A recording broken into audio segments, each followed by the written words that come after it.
On retrouve maintenant Gauthier pour sa chronique humour. Tu vas nous faire rire, j'espère. Tu nous parles ce soir du buzz de la semaine. C'est ça, bonsoir. Aujourd'hui, j'aimerais vous relater l'histoire qui a enflammé les réseaux sociaux cette dernière semaine. L'histoire d'un succès qui s'est fini en tragédie. Je veux bien sûr parler, vous le savez déjà, vous m'ôterez les mots de la bouche, de la mandarine du métro. Alors, je pense bien que vous êtes toutes et tous au clair sur cette affaire. Après tout, ça a passionné la France entière. Et il faut bien avouer que moi aussi, je me suis pris d'affection pour cette petite mandarine sous les rails de la station Concorde sur la ligne 12. Révélée par un tweet publié le 16 février dernier par le compte Twitter @filmed4her. Cette mandarine était promise à un grand avenir, mais sa disparition quelques jours plus tard a soulevé beaucoup de questions. Aujourd'hui, j'ai l'honneur de vous annoncer qu'en exclusivité, sur Radio Campus Paris, nous avons retrouvé cette fameuse mandarine pour un entretien exclusif. Et vous allez voir qu'au-delà de la success story, une face bien plus sombre se cache derrière ce petit fruit de la famille des Rutacés. Avant de commencer notre entretien, je vous préviens que Madame la Mandarine a décidé de nous parler aujourd'hui sous un faux nom. Et donc pour préserver son anonymat, nous l'appellerons donc Amandine. Nous avons aussi modifié sa voix car, vous le comprendrez au fil de la discussion, elle ne veut plus être reconnue. Donc Amandine, bonsoir, bienvenue. Tout d'abord, merci d'avoir accepté mon invitation. Bonsoir, merci de m'avoir invité pour que je puisse témoigner. Et j'espère, avec ma prise de parole, envoyer un message à la jeunesse, qu'elle ne fasse pas les mêmes erreurs que j'ai pu commettre. Donc pour résumer, vous étiez coincé sous les rails de la station Concorde sur la ligne 12. Vous restez là, seul, incapable de bouger, terrorisé pendant une semaine. Et c'est le 16 février que vous rencontrez Leïla qui vous prend en photo. Oui. Pour tout vous dire, j'avais remarqué que quelqu'un me regardait depuis plusieurs jours déjà. C'était la première fois qu'on s'intéressait à moi d'une autre manière que pour me manger, et j'avoue que ça m'a fait du bien. Et là, à votre insu, vous devenez un véritable phénomène des réseaux sociaux. En effet, Leïla me poste sur Twitter en annonçant qu'elle allait donner de mes nouvelles au monde entier chaque jour, et je tiens à la remercier, elle, ainsi que les milliers de personnes qui m'ont témoigné de leur affection. Oui, car les chiffres s'affolent, des milliers de retweets, une dizaine de milliers de likes. L'histoire est très belle, mais au bout de 5 jours, vous disparaissez. Alors, pourquoi avoir disparu ? En réalité, je n'ai pas disparu. Quand j'ai accédé à la célébrité, beaucoup d'opportunités se sont ouvertes à moi.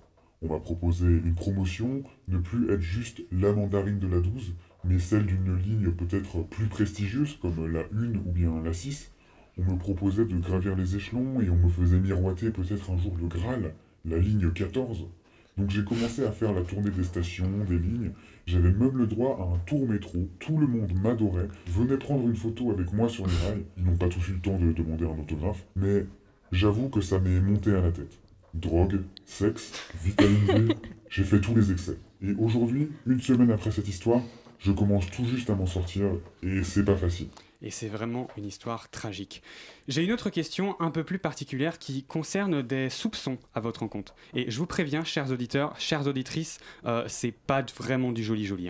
Madame Amandine, j'ai des sources. Et la vérité, c'est que vous avez peut-être la carrure d'une mandarine, mais en réalité, vous êtes une orange déguisée. Une orange qui a fait un régime, une sanguine qui pousse à la salle, c'est tout. Regardez les documents que je me suis procurés. Ce sont des photos de vous en train de soulever des haltères. Et pas dans n'importe quelle salle de sport. Non, dans une salle bien particulière. Basic Fit.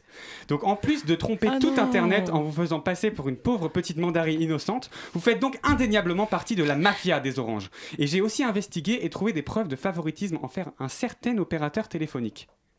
Je vois que vous avez vu clair dans mon jeu. Vous avez bien épluché mon dossier. En effet, je suis une orange. En effet, tout ça était un coup monté pour que les gens prennent en pitié les mandarines et regardent ailleurs pendant ce temps. Elles me dégoûtent, les mandarines. Dans la famille des Rutacés, les oranges devraient être les seules à régner. Mais je vous conseille d'abandonner votre enquête tout de suite, monsieur Gauthier.